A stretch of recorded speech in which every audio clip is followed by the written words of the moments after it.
নওগাঁর হাটগুলোয় মাঝারি ও ছোট আকারের গরুর চাহিদাই বেশি। পছন্দের পশু কিনতে জেলার বিভিন্ন হাটে ভিড় করছেন ক্রেতা এবং ব্যাপারীরা। হাটের খবরাখবর জানবো। নওগাঁ থেকে আমাদের সাথে যোগ দিচ্ছেন সহকর্মী শফিক ছোটন।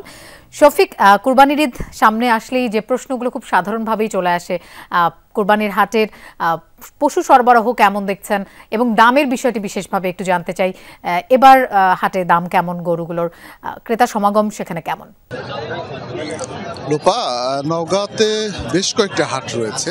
গতকাল চৌবাড়িয়ার হাট হয়ে গেছে, আজকে রাধাকান্ত হাট সাতটাহারে। আজকের হাটের চিত্রটা যদি একটু দেখায় যে কানায় কানায় পূর্ণ, অর্থাৎ এত পরিমাণ দেশীয় গরুর সরবরাহ হয়েছে যে কোথাও একটুটুকু তিল ধরনের ঠাঁই নেই। আমার সামনে দুটি গরু আছে, এই দুইটি গরু মোটামুটি মাঝারি আকারের বলা চলে। এই দুইটি গরু কিছুক্ষণ আগেই বিক্রি হয়ে গেছে। দুইটি গরু একসঙ্গে কিনেছেন যিনি, তিনি আমার সঙ্গে আছেন, তিনি ঢাকার টঙ্গী থেকে এসেছেন। তার সঙ্গে কথা বলে জানবার চেষ্টা করব। ভাই, এই বছরের যে গরুর হাটগুলো দেখছেন, সরবরাহ কেমন এবং আপনারা তো কিনলেন, তাতে করে কেমন মনে হচ্ছে? আমি মূলত টঙ্গী থেকে এসেছি। এই নওগাঁর শান্তার হাটে এবার প্রচুর গরুর আমদানি হয়েছে এবং আমি বিভিন্ন পাইকার এবং যারা গরু নিয়ে আসছেন কথা বলেছি। আমার কাছে যেটা মনে হয়েছে যে গতবারের তুলনায় এবারের দাম তুলনামূলক কম। আর এখানে যে দুটো গরু দেখতে পাচ্ছেন, আমি 2,57,000 টাকা দিয়ে দুটো গরু ক্রয় করেছি। আমি বিভিন্ন জায়গায় বিভিন্ন হাটে ঘুরেছি, তো আমার মনে হচ্ছে এই হাটের গরু তুলনাভাবে দাম কম এবং খুবই ভালো মানের গরু। অসংখ্য ধন্যবাদ। একজন ক্রেতা, তিনি টঙ্গী থেকে এসেছেন, তিনি বলছিলেন যে এই হাটে গরু কিনে তিনি সন্তুষ্ট। কার কাছে শিখলাম? এই যে রাধুনী রেডিমিক্স গরুর মাংসের মশলা, গরু রান্নায় গুরু হওয়া কোনো ব্যাপারই না।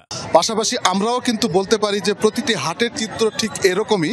প্রতিটি হাটেই পর্যাপ্ত পরিমাণের গবাদি পশু উঠতে শুরু করেছে এবং আগামী যে কয়েকদিন হাট রয়েছে, সে কয়েকদিনের হাটে আসলে আমরা আশা করছি যে এই একই রকমভাবে আসলে পশু সরবরাহ হবে এবং বেচা কেনা হবে। গতকাল আমরা চৌবাড়িয়ার হাটে ছিলাম, সেখানে দেশের সবচেয়ে বড় হাট। সেই হাটে কিন্তু কয়েক লক্ষ পশু উঠেছিল এবং লক্ষাধিক পশুর বেচা কেনাও হয়েছে, আমরা দেখেছি। এইবার আসলে বিশেষ করে ছোট এবং মাঝারি আকারের গরুগুলোর চাহিদাই বেশি, যেগুলোর ওজন 3.5 মণ থেকে 4 মণ, 4.5 মণ এরকম এক একটি গবাদি পশু। বিশেষ করে দেশীয় যে ষাঁড় গরু, এগুলো বিক্রি হচ্ছে 1,20,000 টাকা থেকে 1,50,000-60,000 টাকার মধ্যে। তবে বড় গরুগুলো নিয়ে কিছুটা শঙ্কায় আছেন খামারিরা বলছেন বড়গুলো বিক্রি হচ্ছে না, অর্থাৎ 5 থেকে 10 মণ বা 15 মণ ওজনের যেসব ষাঁড় গরু পালন করেছেন এই এলাকার কৃষক এবং বিভিন্ন খামারে, তারা কিন্তু বেশ শঙ্কাই রয়েছেন। তারা বলছেন যে বড় গরুগুলোতে দাম উঠছে না এবং শেষ পর্যন্ত হয়তো রাজধানী বা চট্টগ্রামে বিভিন্ন বাজারে তারা নিয়ে যাবেন, কিন্তু সেখানেও দাম পাবেন কিনা সেটি নিয়েও বেশ তাদের মধ্যে শঙ্কা রয়েছে। আরেকটি জিনিস বলে রাখি লোপা, সেটি হচ্ছে যে ঢাকা, চট্টগ্রাম, সিলেট, বরিশাল, খুলনা বিভিন্ন অঞ্চলের ব্যাপারীরা এই হাটগুলোতে ছুটে আসছে গরু কেনার জন্য। তারা বেশ সন্তুষ্টি প্রকাশ করেছেন, কেননা গত বছরের যে এই বছর দেশীয় গবাদি পশুতে একদম ঠাসা বলা চলে হাটগুলো।